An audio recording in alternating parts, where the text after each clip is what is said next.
What if I told you that sometimes the storms you're praying against is the result of the direction you chose? There's a version of obedience you said yes to in your heart, but your mind and actions went the opposite way. That tug is what we're going to talk about today. Do you want full, manageable, natural hair and simple solutions, but struggle with finding safer options you can trust and want to take all of your time and energy to search? If so, you're in the right place. Hey beautiful, I'm Ashley, wife, mom, and Jesus BFF. I learned the secret of how to care for my hair and save time while maintaining it. Holistic care. So, if you're ready for healthy hair, better health, and faith that helps you stay consistent, grab your comb, your brush, and your Bible, because friend, it's time to grow. Hello beautiful, and welcome to another great episode. If you've been with me a few episodes back, then you know what I mean when I say that Esther has been that girl. During that time, we did like a mini series, really dissecting her story and getting so many lessons from her. It's not even funny. I invite you to go back and really listen to those episodes because Esther is a beautiful story. It's a short story, but it's very impactful. And you will definitely walk away with a lot of great tips for you in your current season. And so I want to continue on with that and talk about Jonah. So yes, you're going to get hair tips here, but you're also going to get some tips as it pertains to stewarding your faith as well, because as much as what we use and how we steward our hair, we want to also make sure that we're stewarding our faith as well, because faith without action is dead. And so learning from Jonah as well, I believe it's going to be very impactful for us. And so let's get in today's episode. My first point is avoidance often looks like movement. So in the first chapter of Jonah, he gets his assignment from the Lord. The Lord tells him to go to Nineveh and talk to the people because they need an intervention.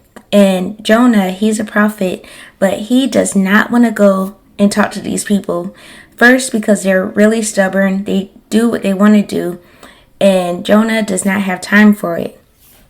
And so he moves in the other direction, the opposite direction that the Lord has called him to, which that's where the whole point had came from. Avoidance often looks like movement.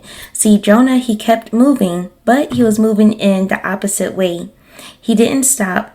He just moved the opposite from where the Lord was calling him to. And my point with this is that you can still be productive and out of alignment. Have you ever felt that way? Like you're still hustling and grinding. You're doing everything that you think you should do. But you know, deep down inside, it's not specifically what the Lord has called you to in this season. But you feel like as long as you're moving, as long as you're doing something, then there should be some progress. But let me tell you, even if you're moving and all the things, you could still be out of alignment because it's not what the Lord has called you to. And I'm moving ahead, but let me stick to my points. My second point is disobedience impacts more than just you. So back in the story of Jonah, he ends up on this boat with a bunch of other sailors and everything, and a big storm happens. It gets so bad, they're like casting lots and they're trying to figure out who caused this storm, because this is very specific. This isn't just a random storm. This seems like it's out to get somebody. And of course it ends up being Jonah, and they're like, hey, whatever you got against your God, please figure that out, because we don't want to die because of you. And the storm didn't stay personal, but it spread. So even though it was to get Jonah's attention, it wasn't just impacting him. It was impacting people that were around him.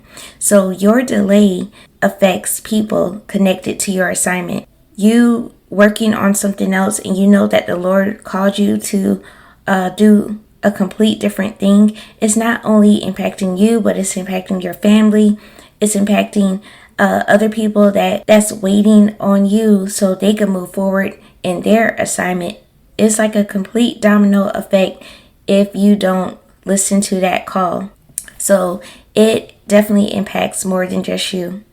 And now my third point for you is God allows storms to interrupt misalignment. So back to the story. The storm wasn't random. It was redirecting Jonah.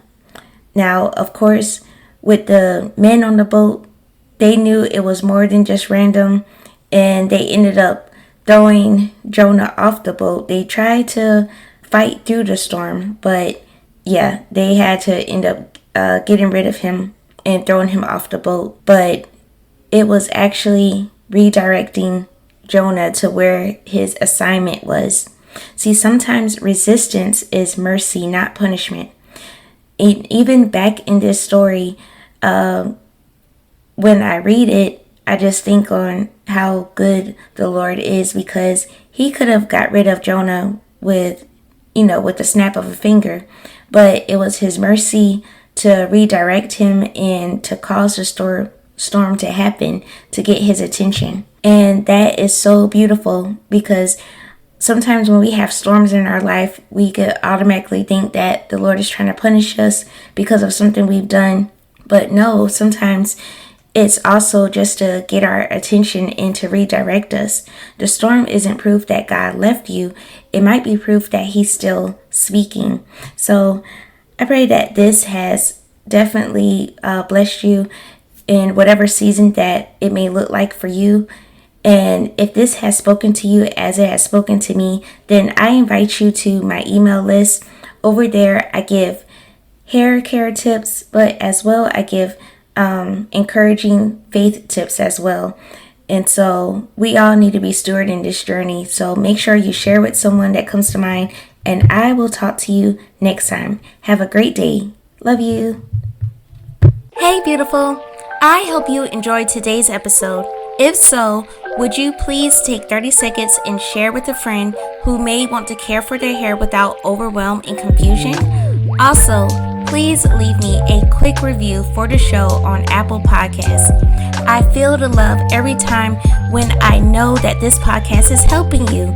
Well, I'm off to care for my crown, drink my water, and stop touching my hair. I'll meet you back on Tuesday for another episode. Love ya!